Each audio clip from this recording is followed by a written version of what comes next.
Good morning. Welcome to our next class. In our last class, we have studied about thermodynamics. अपने last class में हमने MJC के semester 4 का syllabus का एक टॉपिक पढ़ाया था जिसमें हमने थर्मोडायनेमिक्स में हीट कैपेसिटी टर्म को मैंने डिफाइन किया था और ये क्या रिलेशन होता है सीपी और सीवी का, इसको हमने अपने लास्ट क्लास में डिस्कस किया था। आज की क्लास में थर्मोडायनेमिक्स चैप्टर का हम लोग एक नेक्स्ट टॉपिक स्टार्ट करने जा रहे हैं, उसके एक्सप्रेशन को पढ़ने जा रहे हैं। एक्चुअली हम लोग जानते हैं थर्मोडायनेमिक्स के बेसिक डिफिनीशंस हमने पढ़ रखे हैं। हमने कुछ वर्ड पहले के क्लासेस में जान रखे हैं कि प्रोसेस जो होते हैं ना, बेसिकली उसको दो क्लास में अगर हम डिवाइड करें, रिवर्सिबल और इरिवर्सिबल। तो रिवर्सिबल और इरिवर्सिबल प्रोसेस में क्या वर्क डन होता है, इसके बारे में आज के टॉपिक में हम लोग स्टडी करने जा रहे हैं। ठीक है, तो आज का हमारा टॉपिक है कि expression for the work done for an isothermal expansion in reversible process। आज के इस क्लास में एक आइडियल गैस का एक्सपेंशन अगर आइसोथर्मली होता है एंड रिवर्सिबली होता है तो क्या वर्क डन होगा, इसको आज के क्लास में हम लोग कैलकुलेट करेंगे। ओके, तो एक रिकॉल अगर हम लोग कर ले तो इसमें तीन बेसिक टर्म्स आए हैं हमारे पास, रिवर्सिबल, इरिवर्सिबल और तीसरा एक वर्ड आया इसमें हमारे पास आइसोथर्मल। तो सबसे पहले एक बार इस वर्ड को हम लोग रिकॉल कर लेते हैं क्या है, तभी हम इसका जब वर्क डन के लिए आज के क्लास में आपको कैलकुलेशन बताएंगे तो आपको समझ में आएगी बात।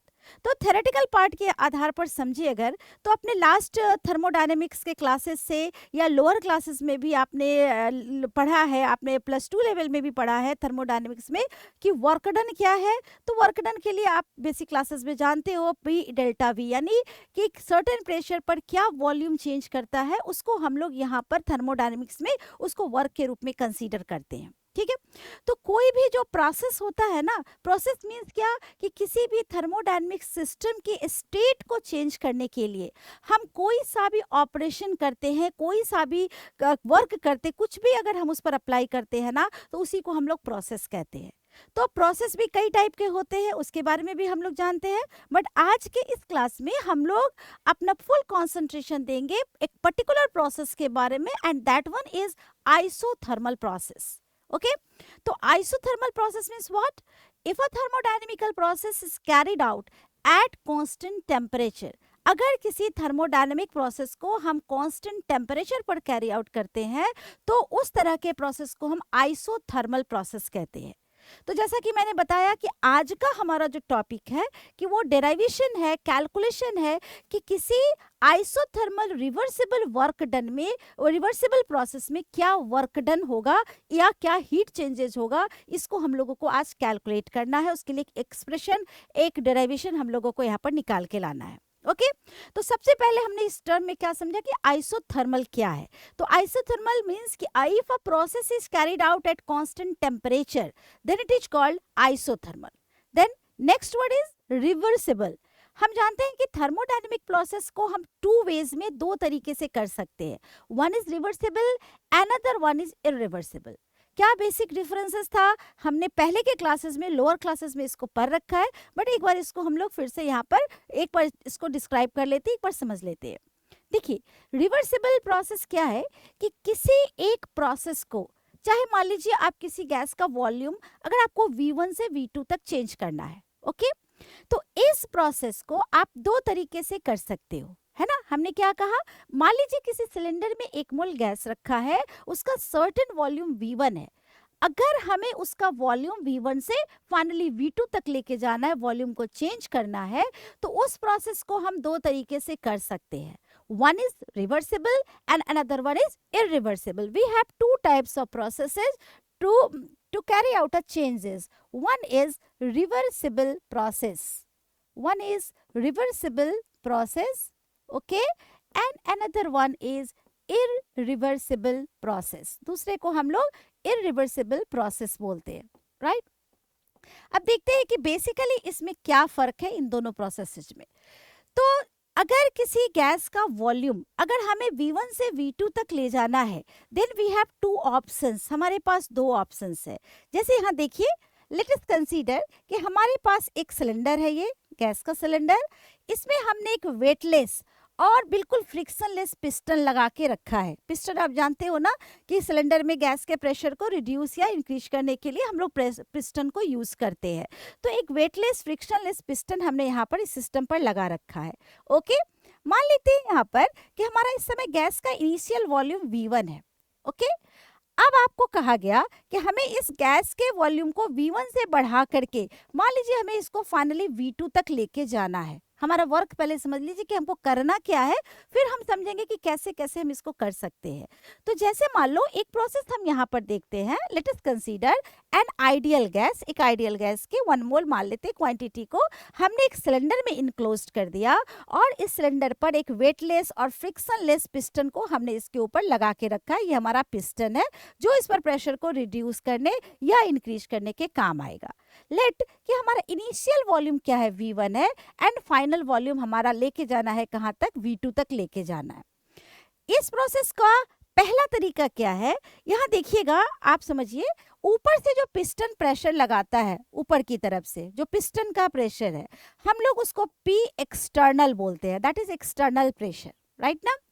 और गैसेस जो अपना प्रेशर लगाते हैं उसको हम लोग यहाँ पर P इंटरनल या सिंपली P से हम लोग उसको सिंबलाइज कर सकते हैं, P से उसको बतला सकते हैं। ओके, अगर कोई पिस्टन रुका हुआ है, इसका मतलब क्या है कि उस कंडीशन में एक्सटर्नल प्रेशर और गैस का जो इंटरनल प्रेशर है ये बराबर है, इक्विलिब्रियम में है। दोनों जब एक जगह पर आएंगे तो ये पिस्टन में कोई मूवमेंट नहीं होगा, ना ये गैस एक्सपैंड करेगी और ना इसका कंप्रेशन होगा, ना इसका वॉल्यूम घटेगा, राइट ना। अब मान लिया कि हमें वॉल्यूम को V1 से V2 ले जाना, मतलब एक्सपैंड करना है। हमारा अभी केस हम लोग स्टडी कर रहे हैं किस चीज का, एक्सपेंशन ऑफ गैस, कि हमें अगर गैस का एक्सपेंशन करना है ना, गैस करना है, ओके ना। तो एक तरीका क्या है ना कि हम प्रेशर को सडनली इतना चेंज कर दे, इतना रिड्यूस्ड कर दे कि एकाएक हमारा ये पिस्टन यहाँ से खिसक के, यहाँ से मूव करके इस V2 के वॉल्यूम तक चला है। मतलब the process, if the process is carried out in only one step, इस काम को हमने एक ही स्टेप में कर दिया, एक ही बार पिस्टन को इसका जो एक्सटर्नल प्रेशर है उसको इतना रिड्यूस कर दिया कि ये वॉल्यूम V1 से एक्सपैंड करके कहाँ चला गया, V2 चला गया। मतलब वन ही स्टेप में प्रोसेस को कर दिया। This process is very fast. Of course ये प्रोसेस क्या होगा, बहुत फास्ट होगा।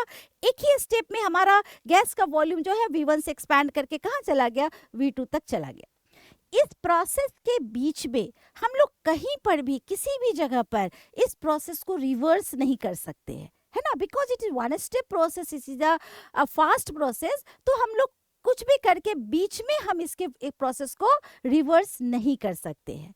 तो ऐसा प्रोसेस जो सिंगल स्टेप में कैरिड आउट होता है, फास्ट प्रोसेस होता है और जिसको हम रिवर्स नहीं कर सकते हैं ना, वैसे प्रोसेस को हम लोग कौन सा प्रोसेस कहते हैं, इररिवर्सिबल प्रोसेस कहते हैं। पहले हम लोग बेसिक टर्म्स को रिकॉग्नाइज कर रहे हैं, तब हम इसका डेरिवेशन पढ़ेंगे कि कैसे कैलकुलेशन करते हैं। ओके, फिर देखिए ये जो दूसरा टर्म आया ना हमारे पास, रिवर्सिबल। रिवर्सिबल प्रोसेस का क्या मतलब है, इसको समझिए। जैसे इसी प्रोसेस में हमें वॉल्यूम को V1 से इंक्रीज करना है V2 तक, तो मान लो इस प्रोसेस को हमने वेरी स्मॉल स्टेप्स में किया, एकदम स्लाइटली चेंज करके, मतलब एकदम जरा सा। जैसे अभी मान लो प्रेशर P है तो इस प्रेशर में बहुत छोटा सा चेंजेस लेके आए, जिसको मान लो हम DP बोलते हैं, DP। इसके लिए एक वर्ड हम लोग यूज करते हैं, इनफिनिटेसिमली स्मॉल।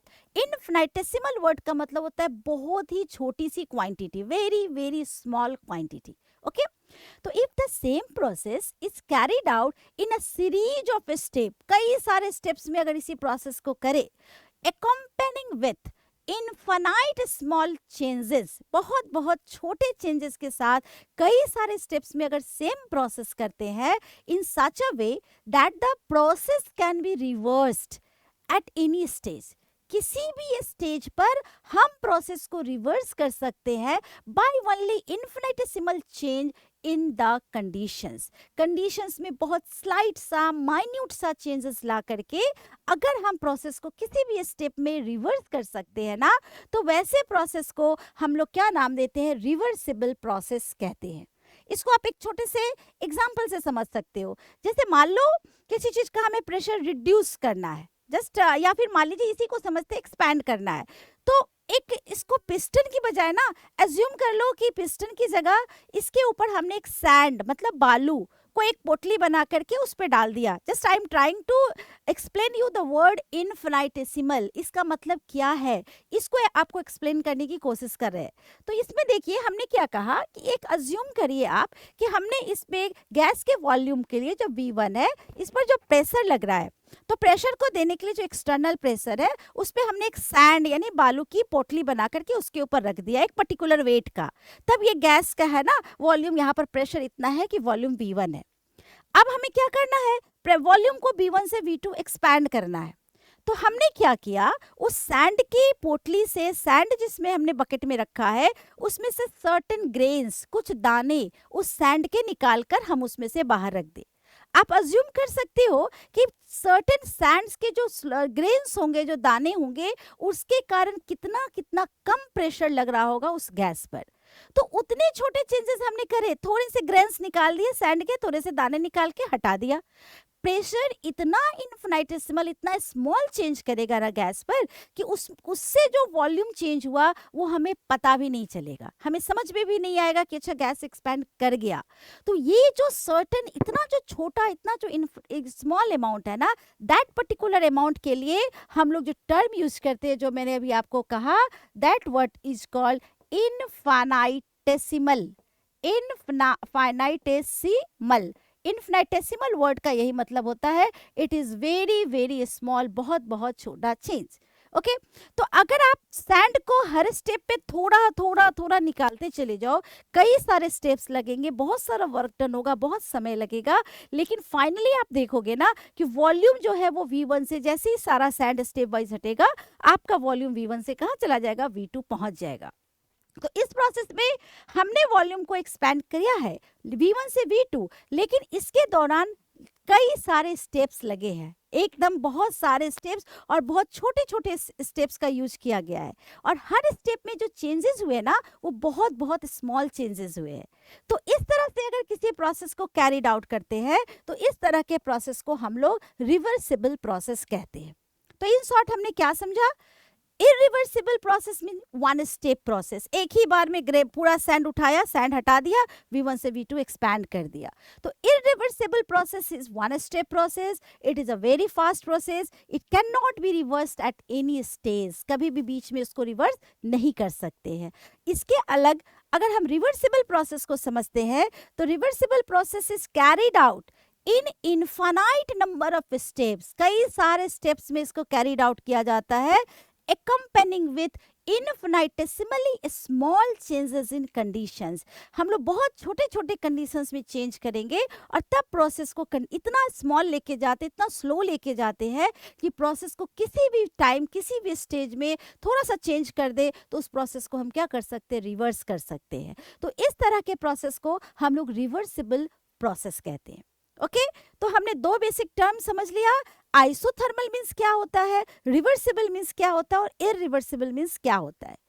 अब हम लोग दोनों के केसेस में समझेंगे कि रिवर्सिबली अगर हम कोई प्रोसेस कर रहे हैं या इरिवर्सिबली कोई प्रोसेस कर रहे हैं तो उस दौरान वर्क डन को कैसे कैलकुलेट किया जाता है। ओके चलिए इस चीज को हम लोग देखते हैं। So our topic is calculation of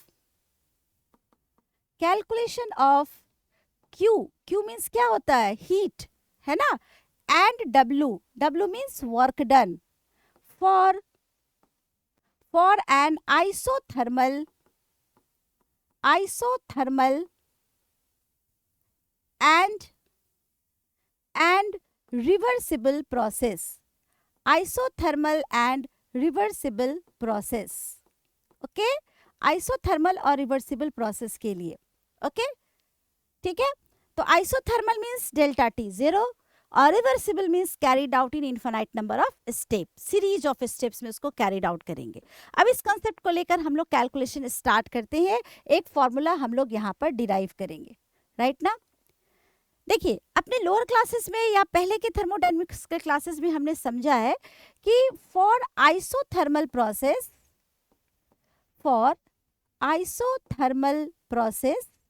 यानी कोई प्रोसेस अगर आइसोथर्मली हो रहा है तो उसके लिए डेल्टा टी का वैल्यू कितना होता है? 0।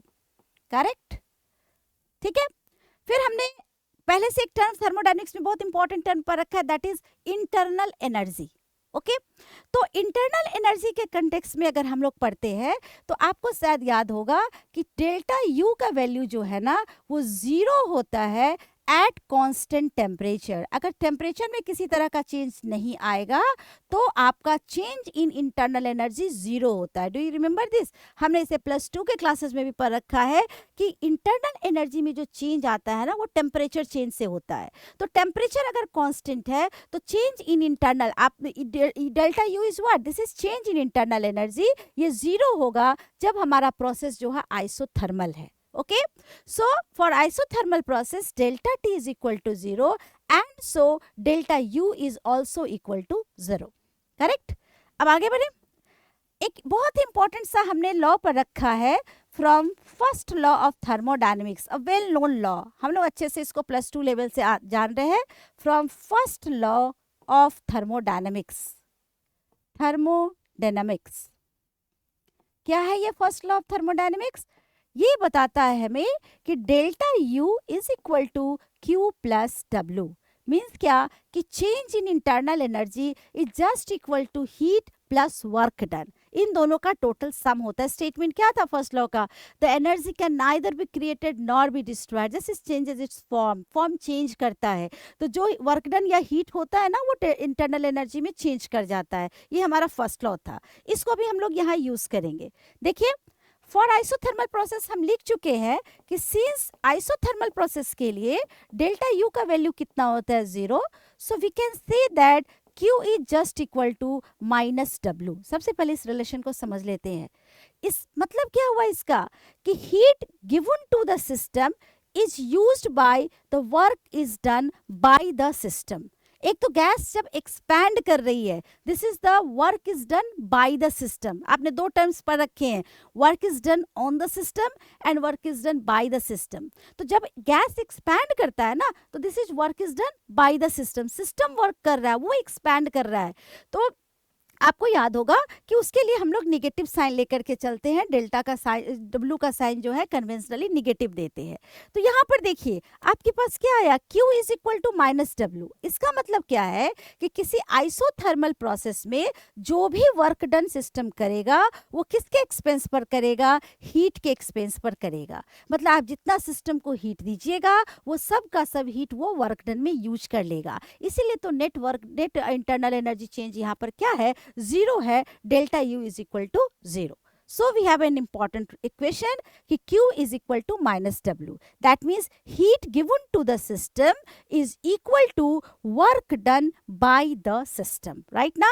इस equation से हम लोग इस चीज को निकाल के प्रूव कर सकते हैं। करेक्ट? अब चलते हैं हम लोग कि वर्क डन के लिए हम लोग इसको कैसे यूज करेंगे इस फॉर्मूले को। ओके, नेक्स्ट देखते हैं। आप देखिए आप लेट कि हमने एक गैस लिया है, 1 मोल ऑफ अ गैस ले लिया, आइडियल गैस। कंडीशन क्या? आइडियल गैस है जिसके वॉल्यूम को हमको V1 से लेकर के V2 तक एक्सपैंड करना है।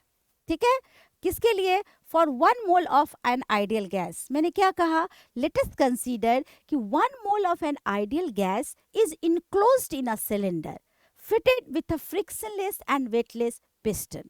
आप थ्योरेटिकल पार्ट समझिए। एक बार फिर से हम इस डायग्राम के जरिए भी इसको समझते हैं। देखते हैं। देखिए जैसे अभी हमने बनाया एक डायग्राम, मान लीजिए हम फिर से इसको इक्वेशन डिराइवेशन के लिए निकालते हैं। लेट की एक सिलेंडर है जिसमें 1 मोल ऑफ द गैस भरा है, जिसका इनिशियल वॉल्यूम क्या है? V1 है। इसमें एक वेटलेस और फ्रिक्शनलेस पिस्टन लगा है। हमारा काम क्या है कि इसके वॉल्यूम को V1 से लेके कहाँ जाना है? V2 तक लेके जाना है। और लेट की ये प्रोसेस हम लोग रिवर्सिबली कर रहे हैं। करेक्ट ना? तो अब इसके दौरान हम लोग वर्क डन देखेंगे। देखिए मान लिया जो पिस्टन जो ऊपर से प्रेशर लगा रहा है, एक्सटर्नल प्रेशर, उसको हम लोग यहाँ पर P से हम लोग यहाँ पर डिनोट करते हैं। ठीक है, तो लिखते हैं let 1 mole of an ideal gas, 1 mole of an ideal gas है ना, इस सिलेंडर में प्रेजेंट है, enclosed in the cylinder, enclosed in the cylinder. Okay, बाकी तो हम लोग अभी इसको लिखेंगे, आगे का प्रोसेस करेंगे। Enclosed in the cylinder. अब देखिए यहाँ पर एक्सटर्नल प्रेशर है ना, लेट कि यहाँ पर जो एक्सटर्नल प्रेशर जो लग रहा है ना, एक्सटर्नल प्रेशर जो पिस्टन इस गैस पर लगाएगा वो मान लीजिए आपके पास P है, ठीक है। अब गैस को एक्सपैंड करना है तो ऑफ कोर्स एक्सटर्नल प्रेशर को क्या करना पड़ेगा, रिड्यूस करना पड़ेगा। प्रेशर ऊपर से हटाएंगे तभी तो गैस धीरे धीरे क्या होगी, एक्सपैंड करेगी। तो मान लेते हैं कि एक स्टेप में एक बहुत ही स्मॉल सा चेंज लेकर आए। Let dp is equal to, हमने एक dp सिंबल लिया, is equal to infinitesimal change in pressure. Change in pressure, हमने इस वर्ड को भी आपको थ्योरेटिकली एक्सप्लेन किया है। इनफाइनेटेसिमल चेंज इन प्रेशर मतलब प्रेशर में बहुत बहुत छोटा सा चेंज लेकर के आए। मतलब क्या हो गया कि प्रेशर जो है P था पहले, P से चेंज होकर के अब नया प्रेशर क्या हो गया, P माइनस DP बन चुका है। DP उसमें चेंजेस आ चुका है। अब DP अमाउंट चेंज हुआ, बहुत स्लाइट सा प्रेशर जब चेंज हुआ तो वॉल्यूम में भी बहुत स्लाइट सा, बहुत इनफाइनेटेसिमल चेंज आएगा। ओके, तो मान लीजिए जब प्रेशर रिड्यूस्ड हुआ है ना, तो गैस जो है उसका एक्सपेंशन जो हुआ, ठीक है, तो and dV is equal to infinitesimal increment या चेंज हम लिख लेते हैं, चेंज इन वॉल्यूम। इसको हमने dV माना है, करेक्ट ना। V से dV हमने मान लिया स्मॉल सा चेंज। आप बात समझ रहे हो कि स्मॉल सा हमने प्रेशर को घटाया तो वॉल्यूम थोड़ा सा इंक्रीज किया। प्रेशर घटाओगे तो वॉल्यूम क्या करेगा, एक्सपैंड करेगा। तो यहाँ पर एक्सपेंशन हो रहा है, गैस जो है एक्सपैंड कर रही है, वो एक्सपेंशन, राइट ना। यानी हमारा जो वॉल्यूम था V वो चेंजेज होकर के अब कहाँ चला गया, V माइनस dV के पास चेंज हो गया, V माइनस dV हो गया। dV is the very very small change in volume, dP is the very very small change in pressure, right ना। Now इसके आगे अगर हम लोग इसका फॉर्मूला डिराइव करते हैं तो देखते हैं, आप जानते हो ना, हमने पढ़ रखा है पहले से, work done is equal to minus P external dV होता है। P एक्सटर्नल dV, ये पहले भी आपने पढ़ा है, +2 लेवल में भी पढ़ा आपने कि work done is equal to minus PEX dV, correct ना। तो चूंकि आपका ये प्रोसेस जो है बहुत स्लो स्टेप में हो रहा है, यानी ईच स्टेप का अगर हम वर्क डन कैलकुलेट करें तो work done in each step अगर हम निकालना चाहे, work done in each step, her step का अगर हम वर्क डन कैलकुलेट करें तो इस वेरी स्मॉल वर्क डन को हम लोग क्या करेंगे, DW। स्मॉल d आप जानते हो ना, रिप्रेजेंट करता है कोई बहुत स्मॉल सा चेंज आता है तो हम लोग स्मॉल, वहाँ पर स्मॉल d हम लोग यूज करते हैं। तो यहाँ पर हमने DW लिखा। DW means very very small work done, बहुत छोटा सा वर्क डन जो हर स्टेप में हो रहा है, that is equal to minus. अब देखिए एक्सटर्नल प्रेशर अब क्या है, P माइनस DP हो चुका है, तो P की जगह हमने ये वर्ड यूज किया, symbol P minus DP into DV। देखिए कोई दिक्कत नहीं है। यहाँ देखो इस एक्सप्रेशन में हमने एक्सटर्नल प्रेशर को क्या लिखा है, P माइनस DP लिखा है। यहाँ पर बता चुके हैं एक्सटर्नल प्रेशर P लिया था, बाद में जो घटकर P माइनस DP, हर स्टेप में प्रेशर में ये चेंजेस आया है, तो इसको हमने इस फॉर्मूले में यहाँ पर यूज कर लिया। अगर हम इसको अरेंज कर ले तो minus P dV and minus minus plus DP dV, ये हमारे पास एक इक्वेशन आ गया कि DW is equal to this. Again DP एक बहुत स्मॉल चेंज है, इन्फिनिटेसिमल स्मॉल चेंज है, और DV भी बहुत इन्फिनिटेसिमल चेंज है। तो हम लोग इस टर्म को क्या कर सकते हैं, इसको हम लोग इग्नोर कर सकते हैं। ओके, आप जानते हो ना, इग्नोर कर सकते हैं क्योंकि ये बहुत बहुत छोटा है, वेरी वेरी स्मॉल है, बहुत ही छोटा अमाउंट है, वैल्यू है। तो हमने इस चीज को यहाँ से नेग्लेक्ट किया इस इक्वेशन से। देन हमारे पास क्या बचता है, देख ले एक बार, तो DW is equal to minus P dV, हमारे पास फाइनली ये इक्वेशन निकल के आया। ओके, ये एक स्टेप का वर्क डन है, ठीक है। तो अगर हमें इंटायर स्टेप्स का मतलब पूरे प्रोसेस के दौरान क्या वर्क डन निकला है, मतलब टोटल वर्क डन अगर हम निकालना चाहे तो कैसे निकाल सकते हैं, तो for total work done total work done निकालने का मतलब है कि हर स्टेप, जितने सीरीज ऑफ स्टेप्स हुए हैं, उन सारे स्टेप्स के वर्क डन को अगर हम सम अप कर लेंगे तो हम आप टोटल वर्क डन निकाल सकते हैं। तो total work done during expansion of the gas from V1 to V2, V1 से V2 टोटल, आपने याद है ना स्टार्टिंग हमने लिखा था कि गैस का एक्सपेंशन हमें कहाँ से करना था, V1 से V2 तक करना था, यानी इनिशियल वॉल्यूम V1 है एंड फाइनल वॉल्यूम हमारा क्या है, V2 है। तो हम लोग अब क्या करेंगे ना, इसी इक्वेशन को अगर हम V1 से V2 के लिमिट में इंटीग्रेट कर देंगे तो हमारा टोटल वर्क डन हमको मिल जाएगा। तो जस्ट इसी प्रोसेस को कैरिड आउट करते हैं। नेक्स्ट देखिए, अभी हमने दिखाया dW is equal to minus P D है, करेक्ट। अब हमें टोटल वर्क डन निकालना है तो हमने इसको इंटीग्रेट कर दिया, माइनस पी डी, इसको भी इंटीग्रेट कर देते हैं from a limit of V1 to V2। मुझे लगता है बात समझ में आ गई। एक स्टेप के लिए निकाला था, इंटायर स्टेप के लिए निकालने के लिए हमने वॉल्यूम V1 से V2 के लिए इसको इंटीग्रेट कर दिया, करेक्ट। dW को इंटीग्रेट किया, इट इज W माइनस, अभी हमारे पास क्या आ गया, V1 टू V2 PdV। अब अगेन हम लोगों ने आइडियल गैस लिया है, again from ideal gas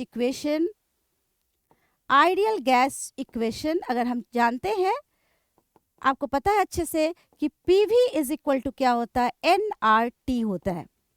equation यही, यहाँ पर हमने N1 ले रखा है but equation is PV is equal to nRT। तो यहाँ पर N का वैल्यू हमने L1 ले लेते हैं क्योंकि हमने 1 मोल गैस लिया है। So we have PV is equal to RT, so we can write P is equal to RT by V। P की जगह हम RT बाई V यूज कर सकते हैं। इस सेम टर्म को हम अभी इस इक्वेशन में यहाँ पर यूज करेंगे, ओके।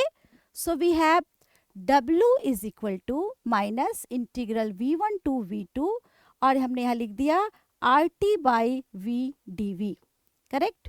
अब इसको इंटीग्रेट कर ले फटाफट, सब कर सकते हैं आप सब।